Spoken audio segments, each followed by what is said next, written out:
স্বাগতম তোমাদের প্রিয় চ্যানেল অধ্যয়ন শুরু করার আগে বইটি খুলে রাখুন আর আমার সাথে পড়তে থাকুন। আমাদের এই ছোট্ট চ্যানেলটি সাবস্ক্রাইব করতে ভুলবেন না। চলুন শুরু করি। Chapter 6, Extremist Phase, Part 2, 1905-18, Revolutionary Terrorist Movement, Ghadar Movement, Home Rule Movement. অধ্যায় 6, চরমপন্থী পর্যায়, পার্ট 2, 1905-18, বিপ্লবী সন্ত্রাসী আন্দোলন, গদর আন্দোলন, হোম রুল আন্দোলন। By MID 1908, the Swadeshi movement had died down and the next major attempt for a nationwide mass movement came only after the First World War. The intervening years saw the emergence of three major political trends: revolutionary terrorist movement, the Ghadar movement and the Home Rule movement. All of these contributed in their own way to the furthering of feelings of nationalism. The beginning of the first trend, i.e. revolutionary terrorism, got merged with the end of the mass phase of Swadeshi movement. The other two, the Ghadar and the Home Rule movements, synchronized with the years of the First World War, 1914-18. 1908 সালের মাঝামাঝি সময়ে স্বদেশী আন্দোলনের মৃত্যু ঘটে এবং দেশব্যাপী গণ আন্দোলনের পরবর্তী বড় প্রচেষ্টা প্রথম বিশ্বযুদ্ধের পরেই আসে। মধ্যবর্তী বছরগুলিতে তিনটি প্রধান রাজনৈতিক ধারার উত্থান ঘটে: বিপ্লবী সন্ত্রাসবাদী আন্দোলন, গদর আন্দোলন এবং হোম রুল আন্দোলন। এসবই জাতীয়তাবাদের অনুভূতিকে এগিয়ে নিতে তাদের নিজস্ব উপায়ে অবদান রেখেছে। প্রথম ধারার সূচনা অর্থাৎ বিপ্লবী সন্ত্রাস স্বদেশী আন্দোলনের গণপর্যায়ের সমাপ্তির সাথে মিশে যায়। অন্য দুটি, গদর এবং হোম রুল মুভমেন্ট, প্রথম বিশ্বযুদ্ধের 1914-18 বছরগুলির সাথে সামঞ্জস্যপূর্ণ। Revolutionary terrorist movement. The reasons for the rise of revolutionary terrorism in India are largely similar to the ones that gave rise to extremist nationalism. As a movement, it emerged with real force only after 1908 and may be aptly called a secret child of the Swadeshi movement. It was adopted by a generation of highly motivated nationalist youth who found all other avenues of political expression blocked or frustrated, the common political aim of all revolutionaries everywhere in the country being freedom from the British rule. বিপ্লবী সন্ত্রাসী আন্দোলন। ভারতে বিপ্লবী সন্ত্রাসবাদের উত্থানের কারণগুলি চরমপন্থী জাতীয়তাবাদের জন্ম দেওয়ার মতোই। একটি আন্দোলন হিসাবে এটি 1908 সালের পরেই প্রকৃত শক্তির সাথে আবির্ভূত হয়েছিল এবং যথাযথভাবে স্বদেশী আন্দোলনের একটি গোপন সন্তান বলা যেতে পারে। এটি অত্যন্ত অনুপ্রাণিত জাতীয়তাবাদী তরুণদের একটি প্রজন্মের দ্বারা গৃহীত হয়েছিল যারা রাজনৈতিক অভিব্যক্তির অন্যান্য সমস্ত উপায় অবরুদ্ধ বা হতাশ বলে মনে করেছিল। দেশের সর্বত্র সকল বিপ্লবীর অভিন্ন রাজনৈতিক লক্ষ্য ব্রিটিশ শাসন থেকে স্বাধীনতা। Reasons for the rise of revolutionary terrorist movement. The following factors mainly contributed to the rise of revolutionary terrorism. বিপ্লবী সন্ত্রাসী আন্দোলনের উত্থানের কারণ। নিম্নলিখিত কারণগুলি প্রধানত বিপ্লবী সন্ত্রাসবাদের উত্থানে অবদান রাখে। 1. Failure of moderate methods. The 1905 Bengal partition was forced in the teeth of moderate protest. A group of nationalists had now realized the futility of praying and petitioning to the government. They were convinced with the extremists' critique of moderate politics and sneered at the political mendicancy of Congress moderates. মধ্যপন্থী পদ্ধতির ব্যর্থতা। 1905 সালের বঙ্গভঙ্গ মধ্যপন্থী প্রতিবাদের দাঁতে বাধ্য হয়েছিল। একদল জাতীয়তাবাদী এখন বুঝতে পেরেছে সরকারের কাছে প্রার্থনা ও আবেদন করার অসারতা। তারা উগ্রপন্থীদের মধ্যপন্থী রাজনীতির সমালোচনায় বিশ্বাসী ছিল এবং কংগ্রেসের মধ্যপন্থীদের রাজনৈতিক বদনামকে উপহাস করেছিল। 2. Failure of extremists to give a positive lead to youth. The extremists had rightly emphasized the need to go beyond praying and petitioning and advocated the need for a more militant program. They had put forward the ideas of boycott and passive resistance. They had aroused the youth for direct action and self-sacrifice.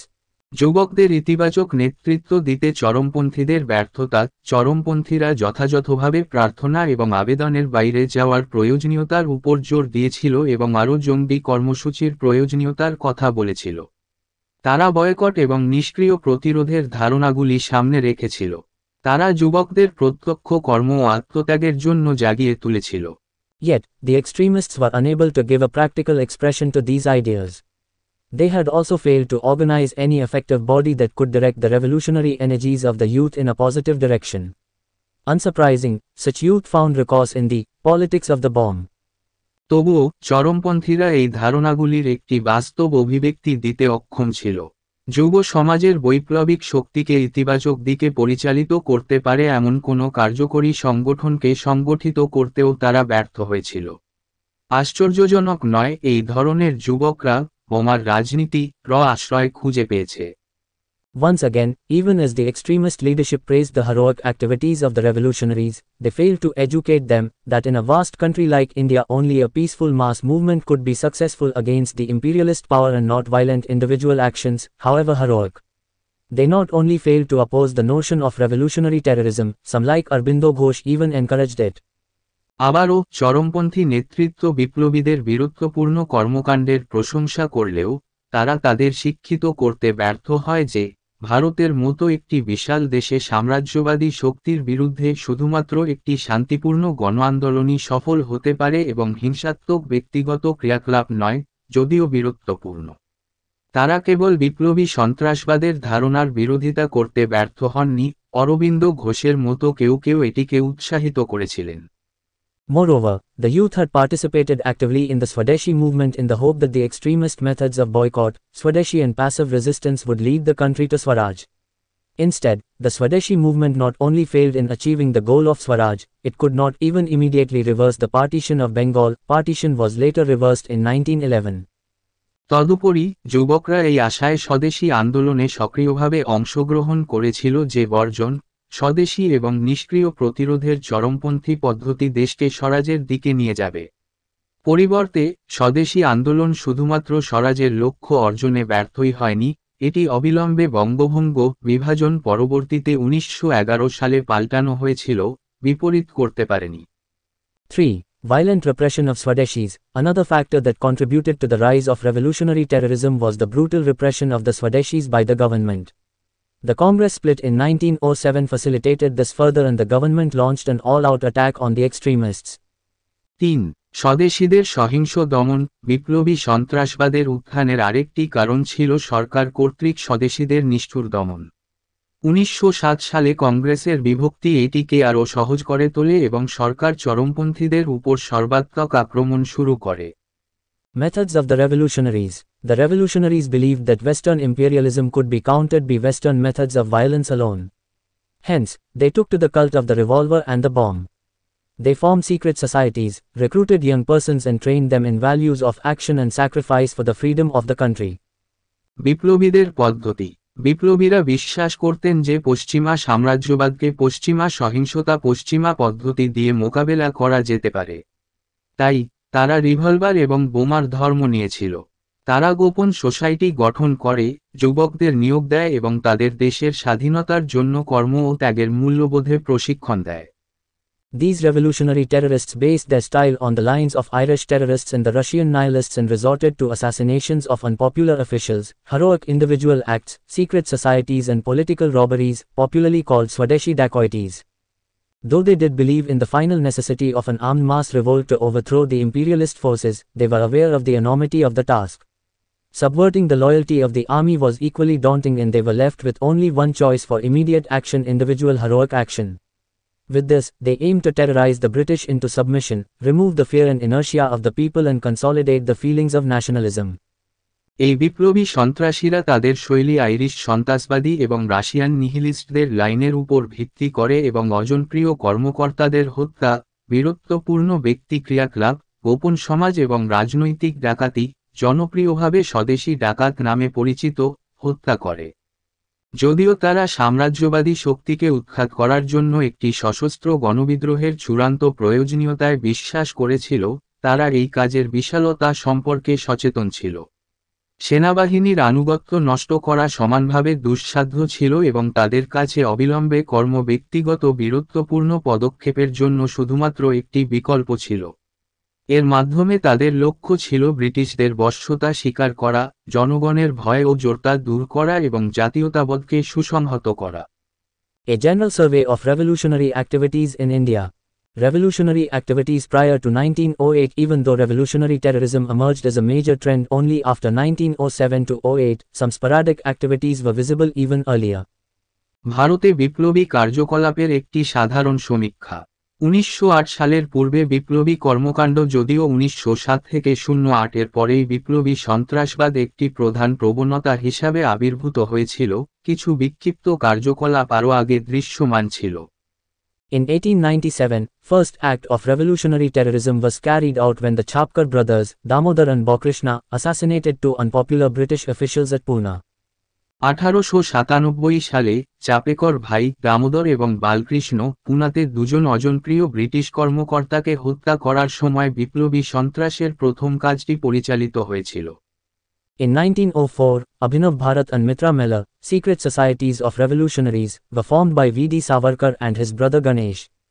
1904 সালে অভিনব ভারত এবং মিত্র মেলা বিপ্লবীদের গোপন সমিতি VD. Savarkar এবং তার ভাই গণেশ দ্বারা গঠিত হয়েছিল। Other prominent revolutionary groups were Yugantar Group in Calcutta and Anushilan Samiti in Dekcha.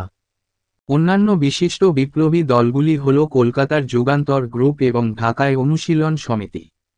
During the Swadeshi movement, 1905, many prominent newspapers advocated revolutionary terrorism like the Sandhya and the Yugantar in Bengal and the Kal in Maharashtra. স্বদেশী আন্দোলনের সময় 1905 অনেক বিশিষ্ট সংবাদপত্র বাংলায় সন্ধ্যা ও যুগান্তর এবং মহারাষ্ট্রের কালের মতো বিপ্লবী সন্ত্রাসবাদের পক্ষে কথা বলেছিল। During the Swadeshi movement, a political pamphlet Bhavani Mandir was published and was penned anonymously by Arbindo Ghosh. It carried an article by Barindra Kumar Ghosh, containing a detailed plan for organizing a center for revolutionary activities.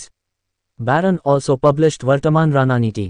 স্বদেশী আন্দোলনের সময় ভবানী মন্দির নামে একটি রাজনৈতিক পুস্তিকা প্রকাশিত হয়েছিল এবং অরবিন্দ ঘোষ বেনামে লিখেছিলেন।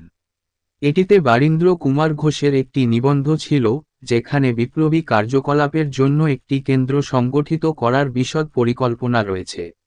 বারিন বর্তমান রণনীতিও প্রকাশ করেন। Pamphlet Mukti Kaun Pathe, which way lies salvation, urged the Indian soldiers to supply arms to the revolutionaries. পুস্তিকা মুক্তি কোন পথেই পরিত্রাণ রয়েছে, ভারতীয় সৈন্যদের বিপ্লবীদের অস্ত্র সরবরাহ করার আহ্বান জানায়। In 1907, unsuccessful attempts were made on the life of Lieutenant Governors of Bengal and Eastern Bengal. 1907 সালে বাংলা এবং পূর্ব বাংলার লেফটেন্যান্ট গভর্নরদের জীবনের উপর ব্যর্থ প্রচেষ্টা চালানো হয়েছিল।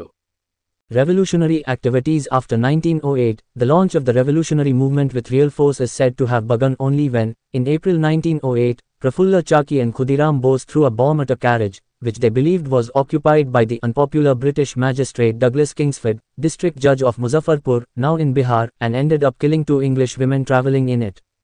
On seeing the impending arrest, Chaki shot himself dead. Khudiram was arrested and later hanged, in what came to be known as the Muzaffarpur conspiracy case. 1908 সালের পর বিপ্লবী কার্যক্রম প্রকৃত শক্তির সাথে বিপ্লবী আন্দোলনের সূচনা তখনই শুরু হয়েছিল যখন 1908 সালের এপ্রিল মাসে প্রফুল্ল চাকি এবং ক্ষুদিরাম বোস একটি গাড়িতে বোমা নিক্ষেপ করেছিলেন, যা তারা বিশ্বাস করেছিল যে অজনপ্রিয় ব্রিটিশ ম্যাজিস্ট্রেট ডগলাস কিংসফোর্ড দখল করেছিলেন। মুজাফফরপুরের, বর্তমানে বিহারে, জেলা জজ এবং সেখানে ভ্রমণরত দুই ইংরেজ মহিলাকে হত্যা করে। আসন্ন গ্রেফতার দেখে চাকি নিজেকে গুলি করে হত্যা করে। ক্ষুদিরামকে গ্রেফতার করা হয় এবং পরে ফাঁসি দেওয়া হয়, যা মুজাফফরপুর ষড়যন্ত্র মামলা নামে পরিচিত হয়। The violent repression of the Swadeshis triggered a spate of assassinations, secret societies and political robberies. Soon Bengal emerged as the main center of revolutionary activities spearheaded by Anushilan and Jugantar societies. Maharashtra, Bengal and Punjab and United Provinces emerged as the main provinces of revolutionary activity. During 1908-18, an estimated 186 revolutionaries were either killed or convicted. স্বদেশীদের সহিংস দমন, গুপ্ত হত্যা, গোপন সমাজ এবং রাজনৈতিক ডাকাতির সূচনা করে। শীঘ্রই বাংলা অনুশীলন ও যুগান্তর সমিতির নেতৃত্বে বিপ্লবী কর্মকাণ্ডের প্রধান কেন্দ্র হিসেবে আবির্ভূত হয়। মহারাষ্ট্র, বাংলা এবং পাঞ্জাব এবং যুক্ত প্রদেশগুলি বিপ্লবী কার্যকলাপের প্রধান প্রদেশ হিসাবে আবির্ভূত হয়। 1908 থেকে 18 সালের মধ্যে আনুমানিক 186 জন বিপ্লবীকে হত্যা করা হয়েছিল বা দোষী সাব্যস্ত করা হয়েছিল। এখানেই এই ভিডিওটি শেষ করলাম। পরবর্তী ভিডিওতে আমরা বাকিটা পড়ব।